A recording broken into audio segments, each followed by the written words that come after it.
দিন না যেতেই জমে উঠেছে চট্টগ্রামের অমর একুশে বইমেলা। ক্রেতা দর্শনার্থী আর বইপ্রেমীদের পদচারণায় মুখর এম এ আজিজ স্টেডিয়ামের জিমনেশিয়াম মাঠ। তবে এখনও বেচাকেনা খুব একটা বাড়েনি বলে জানালেন লেখক ও প্রকাশকরা। ২৬ দিনের এই মেলা শেষ হবে ২৬শে ফেব্রুয়ারি।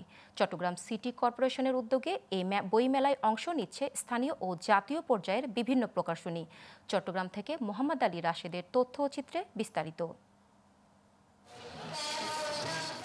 বাঙালির প্রাণের মেলা অমর একুশে বইমেলা। তাই বইপ্রেমীদের জন্য চট্টগ্রাম নগরীর এম এ আজিজ স্টেডিয়ামের জিমনেশিয়াম মাঠে এবছরও শুরু হয়েছে বইমেলা। এই বইমেলার উদ্বোধন করেন গৃহায়ন, গণপূর্ত ও শিল্প উপদেষ্টা আদিলুর রহমান খান। বর্তমানে নতুন প্রজন্ম বইয়ের চেয়ে বিভিন্ন ডিজিটাল ডিভাইসেই আসক্ত বেশি। তাই বইয়ের প্রতি আগ্রহ বাড়াতে অধিকাংশ অভিভাবক বইমেলায় নিয়ে এসেছেন সন্তানদের। আর তরুণ প্রজন্মও এই মেলায় আসতে পেরে উচ্ছ্বসিত। আমি ৩-৪ জন লেখকের বই পড়ি, কিন্তু আসার পরে এখানে অনেক লেখকের বই দেখলাম। আমরা যা জানি তার থেকেও অনেক অনেক লেখকদের বই। আমরা এখন যে জেনারেশনটা যাচ্ছি, আমাদের মনে হয় না বইটা অনেক বেশি ইম্পর্টেন্ট একটা জিনিস। তো আমাদেরকে জ্ঞান আহরণের জন্য অবশ্যই আমাদেরকে বইটা ক্যারি করতে হবে। প্রথমত বইমেলা আসার পরে খুবই ভালো লাগছে।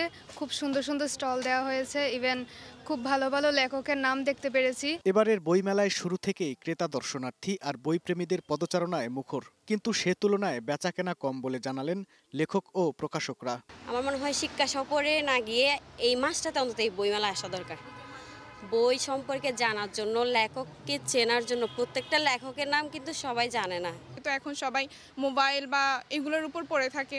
এখন বই যদি ঘাটে বা বই যদি দেখে, তাহলে হচ্ছে ওদের মানে নলেজ যেহেতু আছে মানুষ সম্পর্কে, পার্সোনালিটি সম্পর্কে, ওদের নিজেদের মধ্যে চেঞ্জেস আসবে। আমাদের সব সাহিত্যিক ধরনের গল্প, উপন্যাস, এইসব ধরনের বই আছে। দিক দিয়ে আরো ভালো আসবে। এখন তারা আরো আগ্রহী আসার জন্য, অনেক ভালো লাগতেছে। এই বইমেলা শেষ হবে ২৬ ফেব্রুয়ারি। আর প্রতিদিন বিকেল ৩টা থেকে রাত ৯টা এবং ছুটির দিনে সকাল 10টা থেকে রাত 9টা পর্যন্ত সবার জন্য উন্মুক্ত থাকবে মেলা। Global television news desk.